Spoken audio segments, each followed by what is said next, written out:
Magandang araw po sa ating lahat. Sama-sama nating pakinggan ang Ebanghelyo ngayong araw. Naway magbigay ito ng liwanag at pag-asa sa ating buhay.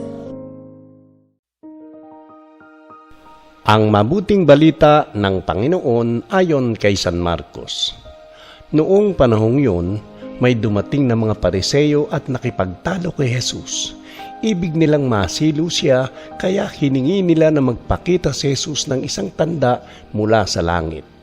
Napabuntong hininga ng malalim si Jesus at ang wika, "Bakit naghahanap ng tanda ang lahing ito? Sinasabi ko sa inyo, hindi sila pagpapakitaan ng anumang tanda." Iniwan niya sila at pagkasakay sa bangka ay tumawid sa ibayo. Ang mabuting balita ng Panginoon. Mapagpalang araw ng Lunes po sa ating lahat. Sa talatang ito, ang mga Pariseyo'y lumapit kay Jesus at humihingi ng tanda mula sa langit upang siya subukin. Sa halip na maniwala sa mga himalang nakita na nila, naghahanap pa sila ng karagdagang patunay. Napabuntong hininga si Jesus at sinabi na walang tanda na ibibigay sa saling lahing iyon.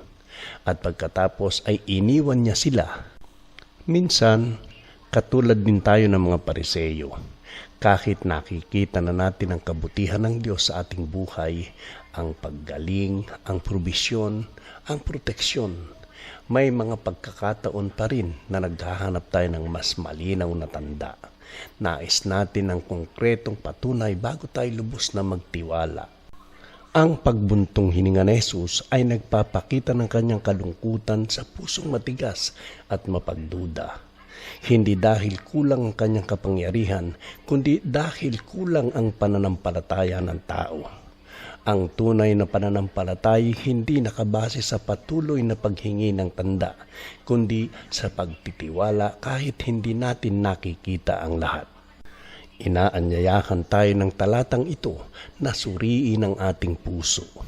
Naghahanap ba tayo ng Diyos dahil gusto nating sumunod o dahil gusto lamang nating masiyahan ang ating pagdududa? Manalangin tayo.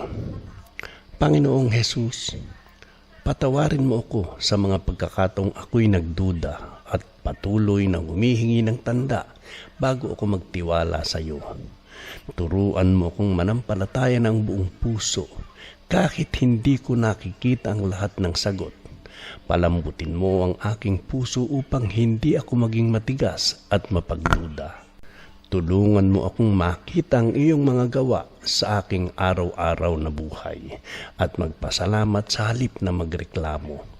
Naway ang aking pananampalataya ay maging totoo, matatag at nakasentro sa iyo. Amen. Naway ang salita ng Diyos ay manatili sa ating puso at magbigay liwanag sa bawat hakbang ng ating buhay. Pagpalain tayo ng Diyos sa ating paglalakbay ng pananampalataya at naway palaging magningning ang kanyang presensya sa ating puso. Kung na-bless po kayo ng pagninilay na ito, inaanyayahan ko kayong mag-subscribe, i-like at i-share upang mas marami pang maabot ang salita ng Panginoon.